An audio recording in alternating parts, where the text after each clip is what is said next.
My stepmom ruined my childhood, so I became her boss and watched her entire life collapse, and then I. When I was 9 years old, my parents sat me down in the living room of our two-bedroom townhouse in Charleston and told me they were getting divorced. I remember watching my mother's eyes water even as she smiled gently, and my father's face stayed blank, as if he were mentally clocking out of the conversation. At the time, I didn't fully grasp what it meant, but I knew things were about to shift, and I had no control over any of it. 2 years later, just after my 11th birthday, my dad remarried a woman named Clarissa, who entered our lives with the polished grace of a woman who had practiced her smile in the mirror. Everyone said she was a breath of fresh air, that Dad had found happiness again. At first, she seemed warm, even maternal, giving me small gifts, brushing my hair, and telling me how special I was to her. I believed her, even though something about the way she held her smile too long after a compliment gave me the smallest chill I couldn't explain. The mask didn't stay on for long. Within 6 months of the wedding, the compliments turned into criticisms disguised as advice, and then just plain disdain. My dad, Hank, was a regional manager for a logistics company, which meant he was gone before sunrise and rarely home before 8. Clarissa quickly filled the vacuum of authority with military precision. Every morning, I'd wake up to a printed schedule stuck to the refrigerator door, outlining everything from what chores I had to do before school to what time I could shower in the evening. If I deviated even slightly, if the dishwasher had one dirty plate left or the laundry wasn't folded to her standards, she'd accuse me of disrespecting the household. Her kids, Sienna and Brady, were teenagers when we moved into their house. Sienna was 15 going on 30, always on her phone and obsessed with the idea of becoming an influencer, while Brady, who was 13, was quiet, withdrawn, and babied to the point of helplessness. They never did chores. Not once. I was scrubbing floors and vacuuming stairs while Sienna lounged by the pool and Brady sat glued to his video games, never told to lift a finger. Clarissa praised their laziness like it was some kind of charm, said they needed time to adjust, while I was told to earn my keep. When I brought it up to Dad, he waved it off with that exhausted half-smile he always wore. He said Clarissa was just trying to create structure, and I needed to be more patient, more understanding, more grown-up. I wanted to scream every time I heard that. How much more grown-up did I need to be while cleaning a toilet that 3 other people used? But I never screamed. I just got quieter. I learned how to disappear into the background. I became excellent at vanishing into my books, burying myself in homework to avoid the reality of home. By the time I turned 14, I had stopped confiding in anyone. The few friends I had at school didn't really understand. They came from homes where parents argued about curfews, not who left streaks on the kitchen counters.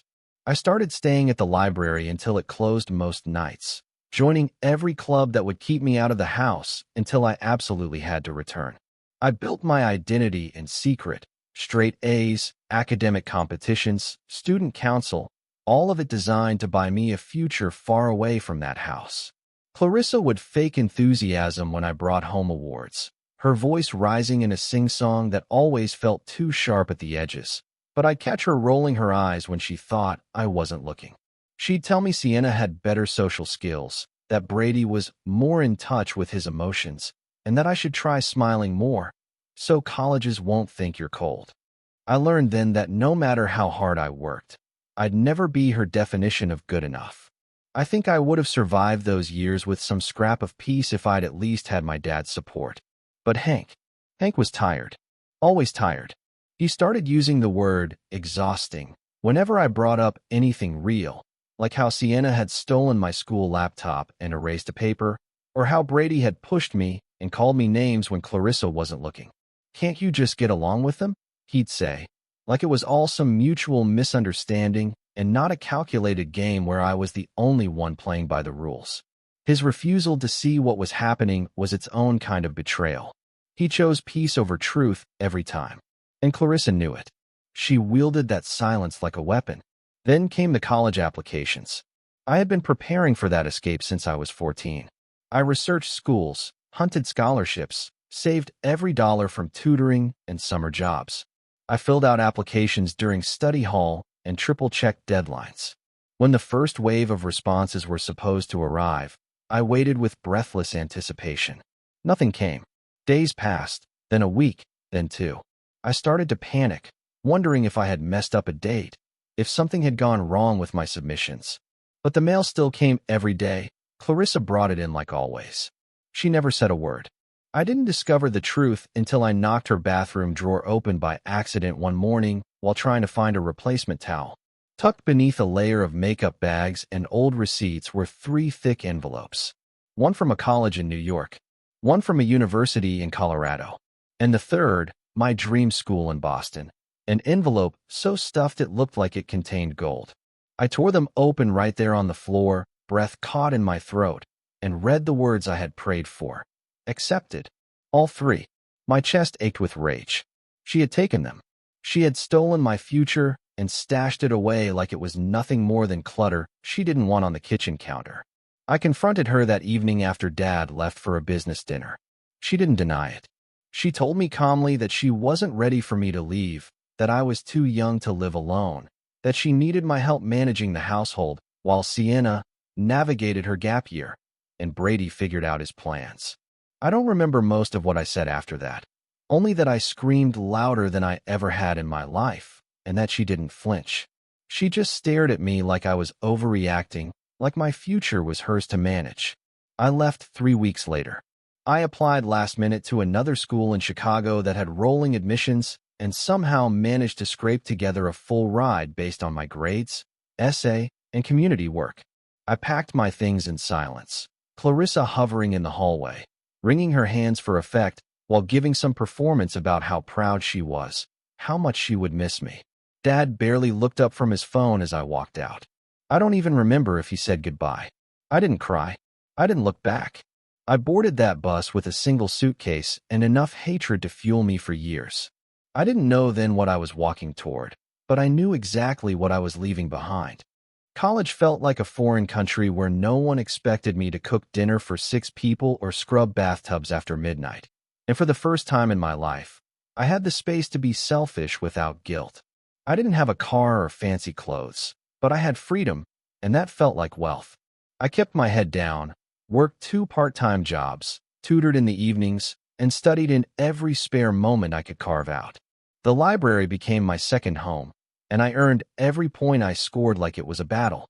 I didn't tell anyone about my family, not even my closest friend on campus. It wasn't shame so much as strategy. I'd spent so long surviving Clarissa's version of love that I didn't trust anyone to understand my version of distance. By the time I graduated at 22, I had 3 job offers lined up and a savings account I protected like a dragon guards gold. I moved to Chicago and took a corporate analyst role that came with no promises, only potential. I treated it like a lifeline and built my life brick by brick with nothing but fear and fire. I worked 80-hour weeks, volunteered for every nightmare assignment, and mastered office politics faster than anyone expected. Promotions followed.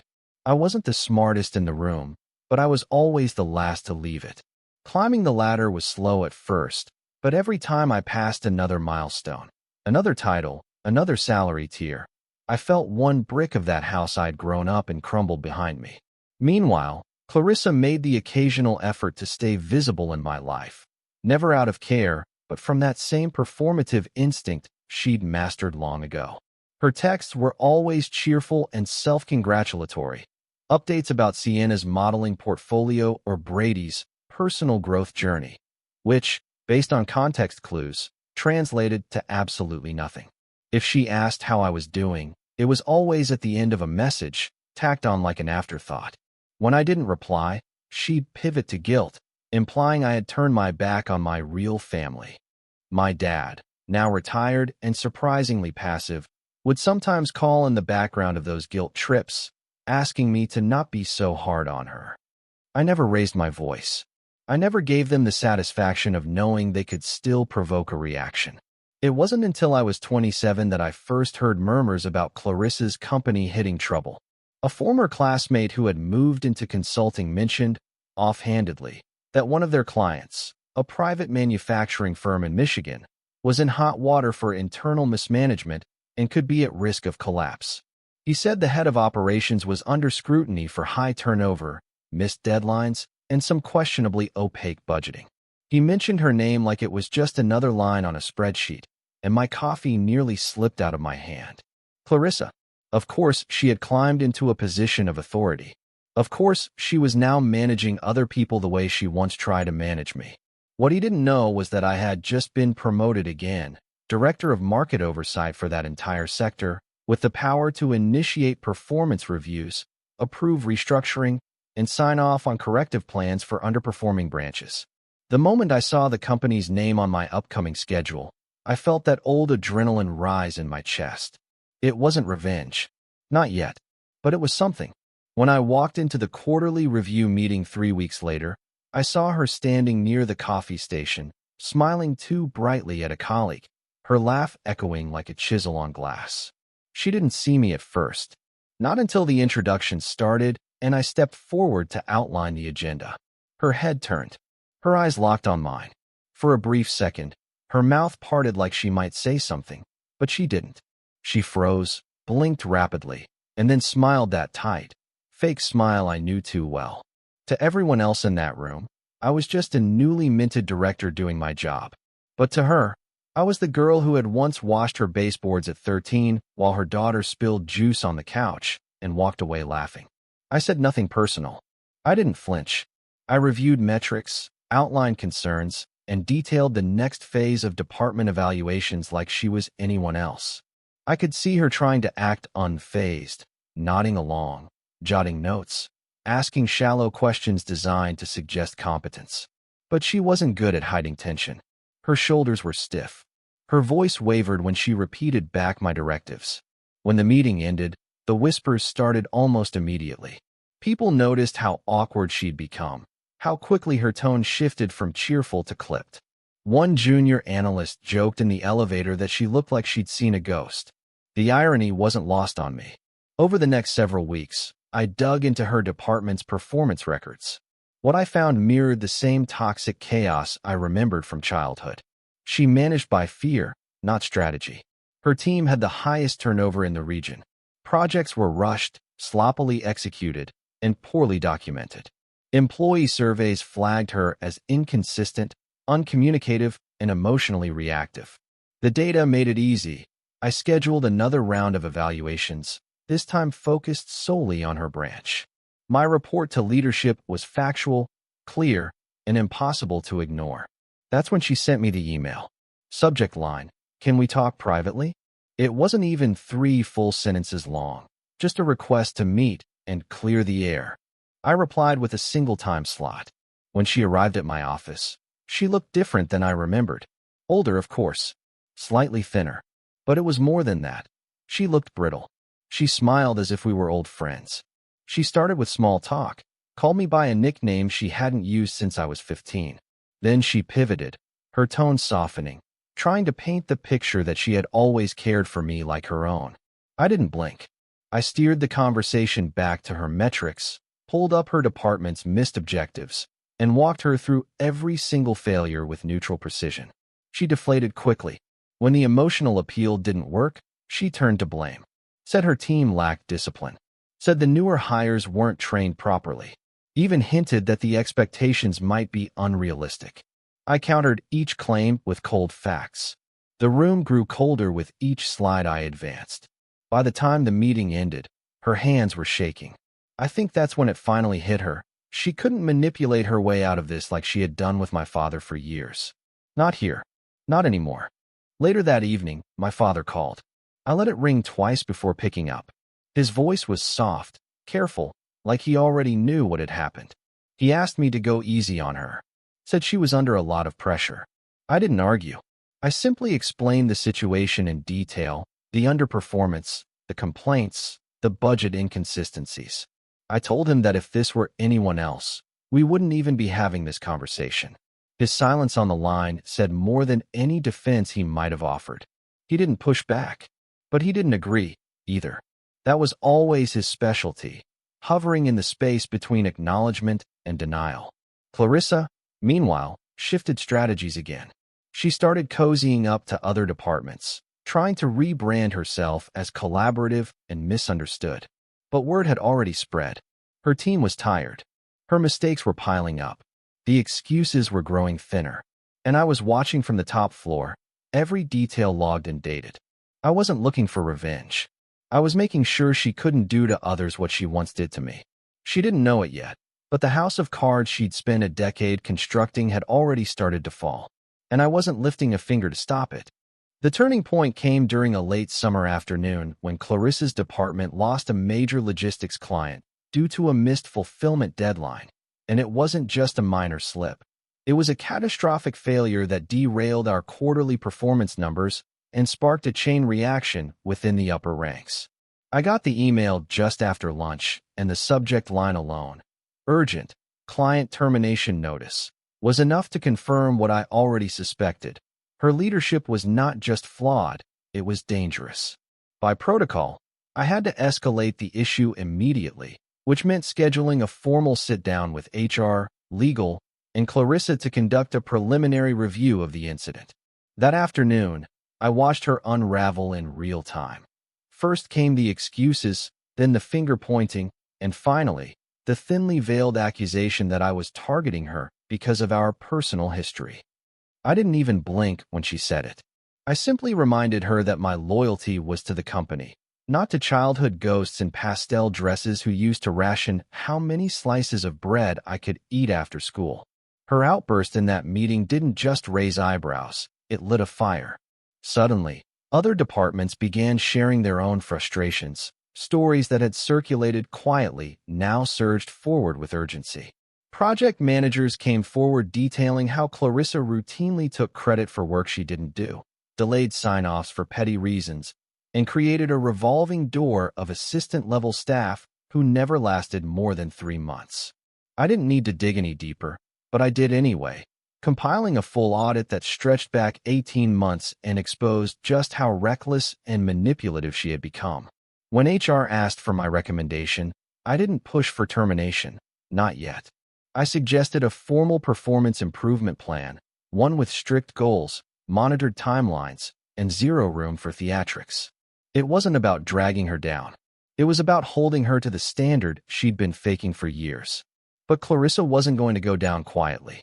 2 days after the review meeting, she showed up at my office unannounced, closing the door behind her without asking.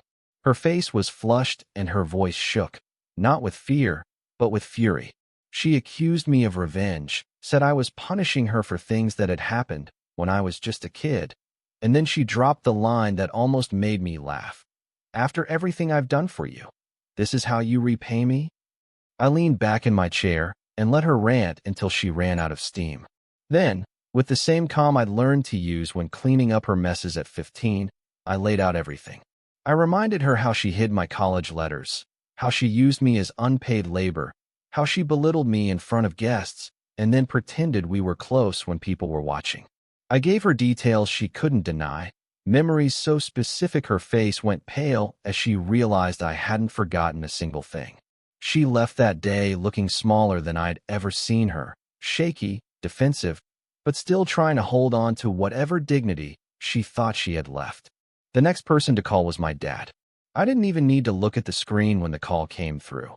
I already knew he'd been fed some story that painted me as the corporate villain trying to ruin Clarissa's life for old, petty reasons.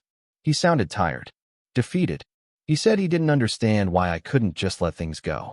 I explained, again, that this wasn't personal, it was performance-based, and any other employee would have been in the same position. But I could hear it in his voice, the hesitation, the discomfort, the tiny kernel of doubt that still gave her the benefit of the doubt after all these years. It stung more than I expected, but not enough to change anything. Not long after that, Sienna and Brady reached out. Sienna went full attack mode, sending me paragraphs of venom through text, accusing me of trying to destroy her mother out of jealousy. She said I'd always resented their real family, and now that I had power, I was using it to settle scores. Brady's message was softer, more guilt-laced than aggressive. He said I should be helping Clarissa, not tearing her down. Said families were supposed to protect each other. I didn't respond right away.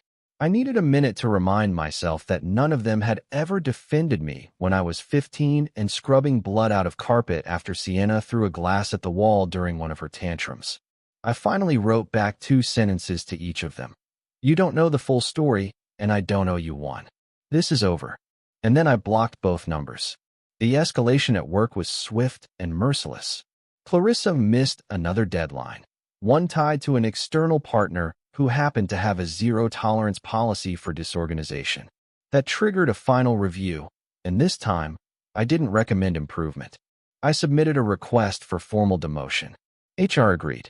Within a week, she was stripped of her title, reassigned to a lower-paying support role with no direct reports, and removed from all critical projects. Word spread like wildfire. People whispered in the hallways, half shocked, half thrilled, and for the first time, I noticed that Clarissa walked with her shoulders curved inward, her stride no longer confident, her smile no longer practiced. The queen had lost her crown, and no one was rushing to return it. At home, things weren't better for her. A friend from Charleston who still talked to a mutual acquaintance mentioned that Clarissa and my dad were behind on their mortgage, that the credit cards were maxed out, and that my father, who once thought early retirement was a blessing, was now quietly looking for part-time work to keep the lights on. The family finances had always been Clarissa's domain, her pride, her kingdom. She managed their money like she managed people, controlling, obsessive, and ultimately reckless. I didn't feel sorry for her, but I did feel something. Maybe it was vindication, or just clarity. For the first time, everyone else could finally see what I'd known for years. Then came the email that made my stomach turn. Clarissa reached out again, this time begging, not for her job, not for redemption, but for money. She said things were dire, that they might lose the house, that my father wasn't coping well. She called it a family emergency and tried to frame it like we were on the same side now. I didn't respond to her directly. I called my dad instead. I asked him if he knew about the second mortgage, about the hidden personal loans, about the credit line opened in his name in 2016 to finance that ridiculous ski trip Sienna had insisted on. He didn't. Not until I laid it all out for him, with records I'd pulled and timelines I'd mapped. At first, he went silent. Then he got defensive. Then the denial cracked. By the end of the call, he sounded like someone who had finally realized the ship had been sinking for a long time, and he'd just been rearranging deck chairs. Clarissa didn't take the exposure well. She called me the next day in a full rage, accusing me of invading her privacy, of sabotaging her life, of turning my father against her. I let her talk. I let her scream. And when she finally asked, "Why are you doing this?" I answered with a truth I hadn't said aloud until that moment. Because you built your world on lies, and now you're standing in the rubble. This was always going to happen. And then I hung up. I had no intention of speaking to her again. But life rarely listens to intentions. A week later, I got a call from my dad's neighbor. He'd collapsed at home, taken to the hospital with dangerously high blood pressure. The doctors said it was stress-induced, compounded by financial strain and emotional fatigue. I flew out that night, and when I walked into that sterile, overlit hospital room, there she was, Clarissa, sitting by his bed, playing the part of devoted wife with perfect posture and teary eyes. The moment she saw me, her expression twisted. She stood up and started blaming me before I even opened my mouth, saying I'd driven him to this, that my vendetta had pushed him over the edge. I ignored her completely. I looked at my dad, who looked smaller than I'd ever seen him, fragile and gray. When she left the room to get coffee, I showed him the paperwork again, every document, every loan, every forged signature. And this time, he didn't flinch. He nodded slowly. Said he knew. Said he'd known for a while, but didn't want to admit it. Said he was sorry. It wasn't enough. But it was a start. A broken, painful, messy start. And finally, I felt like I wasn't alone anymore. Jenny and Brady showed up at the hospital the next morning, and I could feel the temperature in the room drop the second they walked in, both of them carrying coffee cups like props in a play where they'd already chosen the wrong side. Clarissa had spent the entire previous night whispering poison into everyone's ears, and it didn't take long for Jenny to start parroting her mother's lines, accusing me of turning a family issue into public humiliation of dragging up the past just to ruin what was left of our connection. She didn't ask how Dad was doing, didn't even glance at his pale, quiet form in the hospital bed. She just launched into a rehearsed monologue that made her look more loyal than informed. I let her talk. I didn't interrupt. When she finally ran out of breath and rage, I opened my folder and spread out the documents again, laying them flat on the tray table beside Dad's untouched breakfast. Brady didn't say anything at first. He sat in the corner, arms folded tight, watching us with that wary expression he always wore when conflict got too close.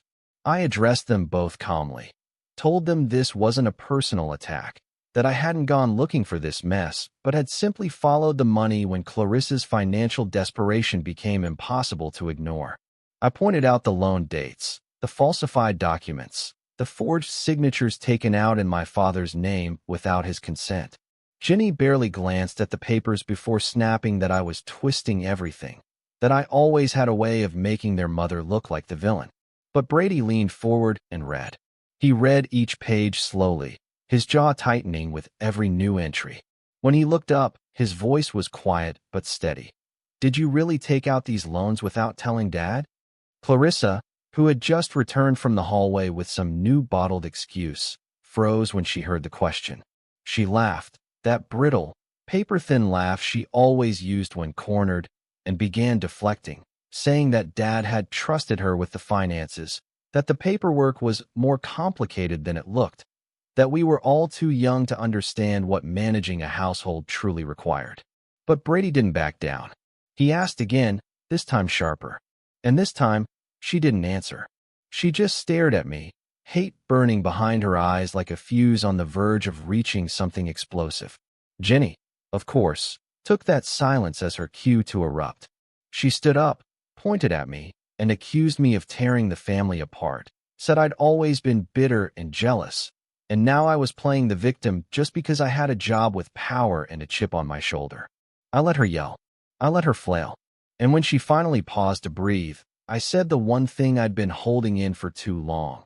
The only thing I've ever wanted was for someone, anyone, to see what she really is. My father, still weak but awake, surprised all of us when he reached out and grabbed my wrist. His hand trembled as he spoke, his voice barely audible, but the words were clear.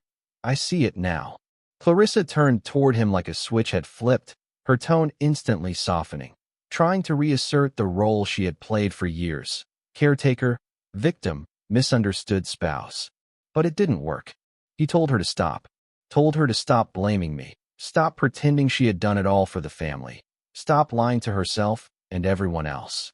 And for the first time in my life, my father took my side without hesitation, without caveats, without any attempt to soften the blow. He said he should have seen it sooner. Said he was sorry. Said I deserved better. Clarissa's face contorted into something almost unrecognizable. She tried one last threat, telling him that if he didn't defend her, she'd leave, cut him off financially, walk away, disappear. But he didn't flinch. He just said, then go. And with that, she stormed out of the room, slamming the door so hard a nurse down the hall peeked in a minute later to check if everything was okay. The aftermath of that hospital confrontation rippled out faster than I expected. Within days, Clarissa had moved out of the house, allegedly to get space, though we all knew it was to regroup and calculate her next move. Ginny went with her, loyal to the last breath, and cut off contact with both Brady and me, sending one final message that called us traitors and claimed we were feeding into some patriarchal fantasy that rewarded ambition and punished maternal sacrifice. I didn't respond. I wasn't going to argue with someone who'd spent her whole life mistaking loyalty for blindness. Brady, however, stayed in touch. And not just in touch, he stepped up. He started visiting Dad on his own, asking questions about the finances, offering to help with the paperwork. For the first time, he saw past Clarissa's mask, and he wasn't afraid to admit how wrong he'd been. Dad and I worked together to separate everything. Bank accounts, utilities, insurance policies, even the damn grocery delivery app she had linked to his card. I set him up with a financial advisor who helped us dig deeper into the damage she'd done. There were more debts than we'd known, quiet ones tucked into small loans with high interest, shopping accounts she'd opened under fake names, and subscriptions that had bled money for years. The advisor said it would take time, but with smart budgeting and support, we could stabilize things. It wasn't about rescuing him. It was about giving him back control, something Clarissa had taken long before the bank statements told the full story. Meanwhile, Clarissa's professional life continued its free fall. After her demotion, more stories surfaced. Employees she had once bullied started sharing their experiences. How she created chaos to stay relevant. How she discredited anyone who challenged her. How she built a department on fear and favoritism. When one former colleague leaked a chain of emails showing her manipulating numbers in quarterly reports, HR had no choice but to act. She was fired 2 weeks later, and the termination was quiet but definitive. No farewell lunch. No exit interview. Just a locked badge and an empty desk. I heard through a mutual connection that she tried to file for unemployment, but the appeals board flagged inconsistencies in her claims. She tried applying for jobs in smaller firms, but her references were thin, and the gaps in her resume spoke louder than the fake charm she used in interviews. Her social media went quiet, then vanished. Her once carefully curated image of the perfect suburban powerhouse was unraveling, thread by thread. It would have been satisfying, if not for the reality that Dad still had to pick up the pieces. He was still hurting, physically from the hospital scare, emotionally from the betrayal, and mentally from the shame of letting it go on so long. One night, after we finished sorting out another round of account closures, he looked at me and said, "I really thought she loved me." I didn't know what to say. I wanted to tell him she probably did, in the only way she was capable of loving anyone, with control, conditions, and a constant need to stay one step ahead. But instead, I said, "You loved her. That's enough. You tried." He nodded, and for the first time, I saw relief in his face. Not joy, not peace, but the kind of tired freedom that only comes after you finally stopped pretending the fire isn't burning the house down. Brady and I kept rebuilding our relationship, slowly but genuinely. We started meeting for coffee once a week, not to talk about Clarissa or Jenny or even Dad, but to talk like people who were finally allowed to be siblings without someone else defining what that meant. It wasn't easy. We still stumbled over the wreckage of the past. But every conversation felt like one more stone pulled from the mountain we'd grown up under. Clarissa tried calling again, twice. Once from a blocked number, once from Jenny's phone. I didn't answer either. She left one voicemail, strained, formal, and full of words like healing and reconnection and moving forward. I deleted it without listening to the end. There was nothing left to say. Not now. Not ever. A few months after we stabilized everything, closed the last of the accounts Clarissa had quietly drained, renegotiated Dad's mortgage, and settled the credit balances she'd stacked under his name, I finally let myself breathe without waiting for another disaster to crash through the door. The house was quiet, calmer. Even the air inside it felt different without her presence stretching tension into every room like invisible barbed wire. Dad cooked more. He started reading again, rediscovering parts of himself that hadn't seen daylight in years. We weren't best friends or suddenly perfect, but for the first time in my adult life, I didn't feel like I was carrying both of us up a mountain he refused to see. Work was steady, intense, but rewarding, and by fall I got promoted again. Vice President of Strategic Operations, a title I had chased without fully knowing if I wanted it or just needed to prove that I could reach it. But when it came, it felt right, like something I'd built with my own hands from the ground up, brick by painful brick. I celebrated with Brady and a few close friends. Nothing elaborate, just drinks, laughter, and the satisfaction of knowing I'd become the kind of person I used to wish would rescue me. Clarissa, meanwhile, was unraveling in real time. The apartment she moved into with Jenny was a far cry from the 5-bedroom house she used to parade as her throne, and even that was beginning to strain their finances. Supporting her mother had put Jenny in a tight spot, and the once glamorous daughter now worked a dull retail job she pretended was just temporary, while her friends slowly drifted away, tired of the constant excuses and dramatics. Clarissa had burned too many bridges too quickly, and her fallback plans were all built on people who had finally seen her without the charm filter. She tried to rebrand herself online as a life coach, posting blurry Instagram reels about resilience and letting go of negativity, but it didn't gain traction. Every few weeks, someone from my old network would send me a screenshot of one of her vague inspirational posts, usually accompanied by sarcastic captions or eye-roll emojis. I ignored them. I wasn't interested in watching her spiral for sport. What mattered was that she no longer had control over anything I cared about. Her voice no longer echoed in the back of my mind, and her manipulation no longer lived rent-free in my decisions. One night, Dad asked if we could try having dinner as a family again. Just him, Brady, and me. It felt like a strange request, simple on the surface, but heavy in implication. The last time we'd all sat down at the same table without tension had been over a decade ago, and even then, I'd spent most of the meal calculating how long I needed to stay before I could escape without being called rude. But I said yes. We cooked together, nothing fancy, just pasta and garlic bread, and a bottle of wine Brady brought as a peace offering. We didn't talk about Clarissa. We didn't have to. Her absence spoke louder than her presence ever did. That night, Dad pulled me aside before I left. He apologized again, not with the usual deflection or vague regret, but with full accountability. He admitted he'd failed to protect me, failed to believe me, failed to see what was right in front of him because denial was easier than confrontation. He said he didn't expect forgiveness, just wanted me to know that he saw it all now, clearly and painfully. I told him I wasn't sure I'd ever fully forgive him, not because I didn't want to, but because there were still parts of me learning how to breathe without resentment. But I also told him I was willing to keep trying. Jenny stayed silent throughout all of it. She hadn't spoken to Dad since the hospital, hadn't responded to Brady's texts, and hadn't acknowledged anything we uncovered. Not the financial deception, not the manipulation, not even the hospital scare that nearly cost her father his life. She chose Clarissa, and maybe she always would. I used to think that was betrayal.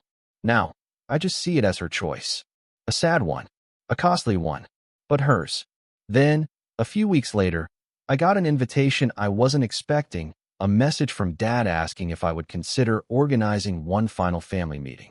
Not an ambush, not a confrontation, just an attempt at closure. I thought about it for days before agreeing, not because I believed it would fix anything, but because I needed to know I'd tried everything before I closed the door for good.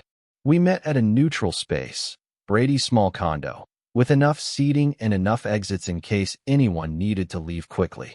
Clarissa came, looking thinner and more tired than I'd ever seen her, but still clinging to the last scraps of pride like a woman afraid of fading completely. Jenny walked in beside her, silent and unreadable. Dad stayed quiet as I explained why we were there. Not to scream, not to punish, but to lay everything out and finally stop pretending.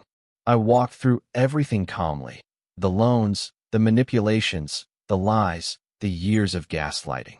Clarissa said nothing for most of it, only interjecting once to claim that everyone makes mistakes, a statement so wildly inadequate it didn't even deserve a response. Brady spoke next. He didn't sugarcoat anything. He backed up my version of events, shared his own realizations, and looked Clarissa in the eyes when he asked how she justified risking Dad's health, stability, and trust. She didn't answer. Jenny finally broke her silence, defending Clarissa in a brittle voice that sounded rehearsed, accusing us of exaggerating, saying we were acting like prosecutors instead of family. But even she didn't sound convinced. Her words hung in the air like smoke, visible, bitter, but weightless. Clarissa stood up halfway through the conversation, mumbled something about being done with the interrogation, and walked out. Jenny followed. They didn't say goodbye. They didn't ask for understanding. They just left. And when the door closed behind them, none of us moved for a long time. The silence was oddly peaceful, like the end of a storm we'd been weathering for years.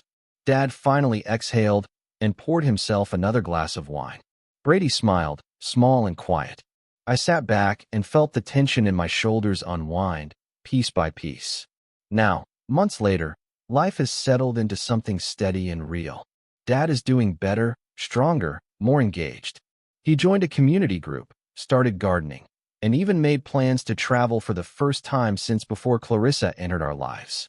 Brady and I talk weekly, sometimes about work, sometimes about nothing. We've even started to joke about the past, not because it stopped hurting, but because laughing is the only way to keep it from swallowing us. Clarissa tried reaching out again, an email this time, long and rambling, full of nostalgic half-truths and veiled invitations to reconnect. I didn't respond. I don't need revenge. I don't need apologies. I just need space and peace and silence from people who only ever loved me when I served their needs. I built a life without her. I built it with bruised knuckles and sleepless nights, and it will so sharp it cut through everything she threw at me. She taught me how to survive, but I taught myself how to thrive. And that's the difference. That's the legacy I carry. Not her chaos, not her lies, but the decision to end a cycle she tried to convince me was love. This is my life now. Quiet. Controlled. Mine. And she will never take that from me again.